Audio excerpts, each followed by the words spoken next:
This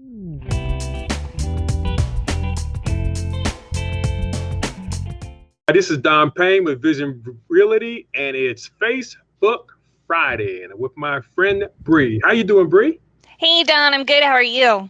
I'm doing absolutely fantastic. I had a great 4th of July, and I'm appreciative of everything that this country has done and for the sacrifices that some of our military has done. I'm always appreciative of the veterans, and I just had a great time. What about you?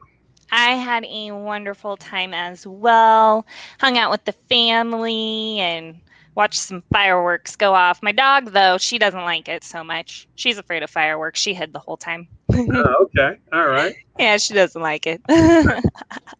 But okay, hey Don. So, last time we talked about multiple offer situations and what highest and best is all about. So now I'm hearing this term escalator clause, and I'm just wondering what that exactly is all about. Well, escalator clause is a clause in a particular contract where, for example, you will say that I will pay 500,000 or more dollars above the highest offer if you're in a multiple offer situation, and it's usually up to a certain amount. So for example, let's say you had $100,000 deal and you put an escalator clause and said, I'll pay 500 more than the next highest offer up to 110. So you kind of put a cap on it. So that's done in a lot of situations because of the shortage in our market with respect to inventory.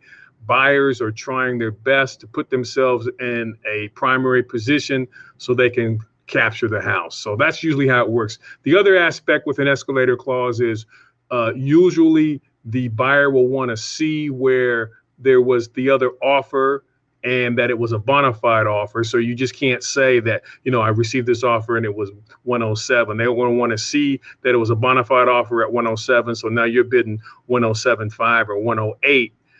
And that's usually a clause that's in the escalator contract saying, I need to see the bona fide offer to make sure that there was another offer, and I'll go ahead and pay a little bit higher. So that's usually how that works. And in our market right now, there's a lot of that going on.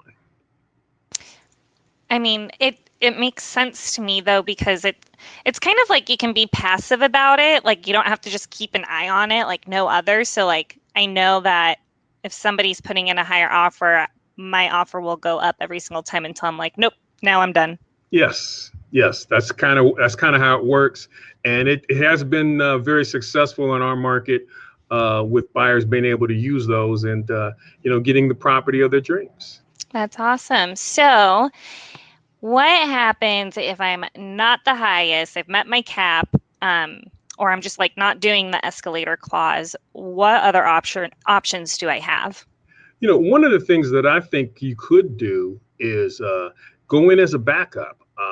In our market right now, a lot of people are not doing backups. A lot of buyers, when there's a competitive offer situation, they're moving on, trying to look for something else. But if you leave yourself as a backup position, because, anything can happen, you'd be right there and you'd be the next in line to move up to the primary position. The listing agent would not have to go back and put the property on the market. So I think a lot of times opportunities could be there as a backup with respect to putting that backup offer in. I think it's really a good move for a lot of buyers just to say, hey, you know what, let me just kind of hang around. You could continue to look for something else. And, if you find it, call them and say, hey, you know what, I'm going to withdraw my backup. But should that property fall through for whatever reason, there you go. You got the house that you wanted. Awesome. Well, I mean, you've answered all my questions for multiple offers, this very competitive market that we're in right now and everything. So I appreciate it. I always appreciate your time, Don. All right. Thank you. And if you need to contact me, I can be reached at area code 614-447-3175. I hope everybody has a very safe weekend. Enjoy the holiday. Enjoy this beautiful 80-something degree weather, we've been having, and I love it. And I'll talk to you next time. See you, Don. Talk to you later. Bye.